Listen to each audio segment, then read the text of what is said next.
First time వంట మంచిగొచ్చినప్పుడు second time try చేస్తే ఇంకా మంచిగా రావాలని మంచిగా ట్రై చేస్తారు కదా!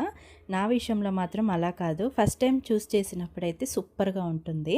సెకండ్ టైమ్ చేసినప్పుడు మాత్రం అట్టర్ ఫ్లాప్ అవుతుంది. ఆ కేటగిరీ కిందకే వస్తుంది ఈ మిర్చి బజ్జీ. మంచిగా వర్షం పడుతుంది గదా! సాయంత్రం పూట మిర్చి బజ్జీ చేద్దాంలే అని అనుకున్నాను. సరే ఫస్ట్ టైమ్ చేసినప్పుడు బాగొచ్చింది గదా!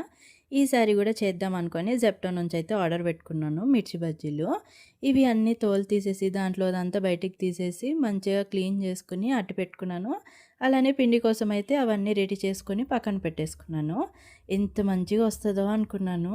ఇవి కాకుండా ఇంకా ఆలు బజ్జీలు గూడా చేశాను. అది మాత్రం వీడియో తీయలేదు. ఇంకా మిక్చర్‌లో డిప్ చేసి వేసేస్తుంటే అంతలోగానే అర్జున్ వచ్చాడు. నేను గూడా తింటా అని చెప్పి, సరేలే వాడు పైనది తింటాడు కదా అని చెప్పి, సరేలేరా ఒక 5 మినిట్స్ ఆగు అని చెప్పి రెడీ చేసుకొని తీసుకెళ్ళాను. తీరా చూస్తే అవెంత అటర్ ఫ్లాప్ అయినాయంటే టేస్ట్ లేదు, పైనుంచి బజ్జీ గూడా రాలేదు. కష్టం అంతా వేస్ట్ అయిపోయింది.